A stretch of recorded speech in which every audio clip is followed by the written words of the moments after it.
Not when there are still voices that deny the Holocaust.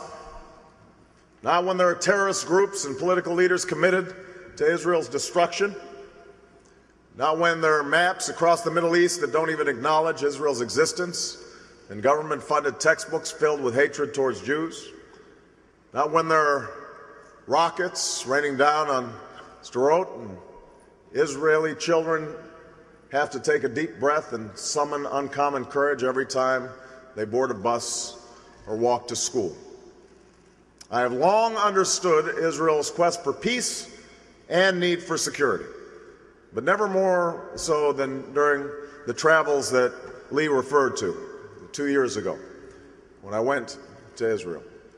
Flying in an IDF helicopter, I saw a narrow, beautiful strip of land nestled against the Mediterranean.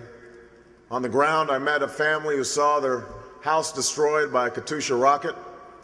I spoke to Israeli troops who faced daily threats as they maintained security near the blue line. I talked to people who wanted nothing more simple or more elusive than a secure future for their children. I have been proud to be a part of a strong bipartisan consensus that has stood by Israel in the face of all threats. That is a commitment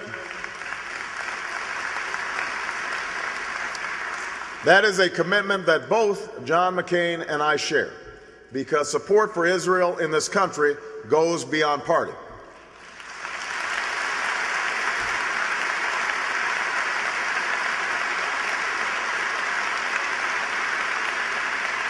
But part of our commitment must be speaking up when Israel's security is at risk. And I don't think any of us can be satisfied that America's recent foreign policy has made Israel more secure. Hamas now controls Gaza. Hezbollah has tightened its grip on southern Lebanon, and it's flexing its muscles in Beirut.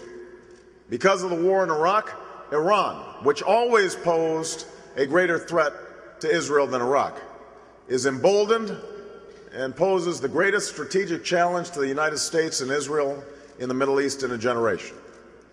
Iraq is unstable, and al-Qaeda has stepped up its recruitment. Israel's quest for peace with its neighbors has stalled, despite the heavy burdens borne by the Israeli people. And America is more isolated in the region, reducing our strength and jeopardizing Israel's safety. The question is how to move forward. There are those who would continue and intensify this failed status quo, ignoring 8 years of accumulated evidence that our foreign policy is dangerously flawed. And then there are those who would lay all the problems of the Middle East at the doorstep of Israel and its supporters, as if the Israeli-Palestinian conflict is the root of all trouble in the region. These voices blame the Middle East's only democracy for the region's extremism. They offer the false promise that abandoning a stalwart ally is somehow the path to strength. It is not. It has never been, and it never will be.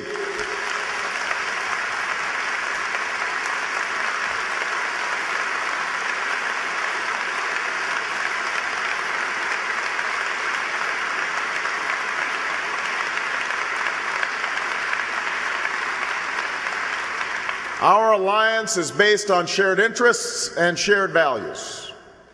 Those who threaten Israel threaten us. Israel has always faced these threats on the front lines, and I will bring to the White House an unshakable commitment to Israel's security. That starts with ensuring Israel's qualitative military advantage.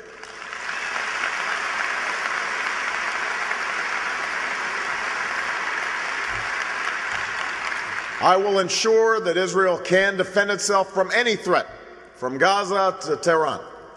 Defense cooperation between the United States and Israel is a model of success, and it must be deepened.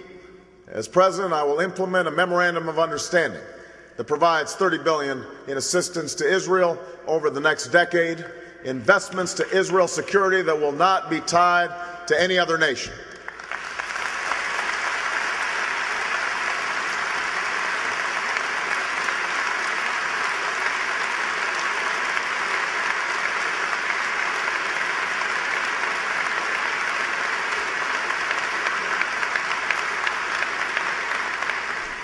First, we must approve the foreign aid request for 2009, and I understand that Speaker Pelosi and Senator Reid are ready to move on that. Going forward, we can enhance our cooperation on missile defense.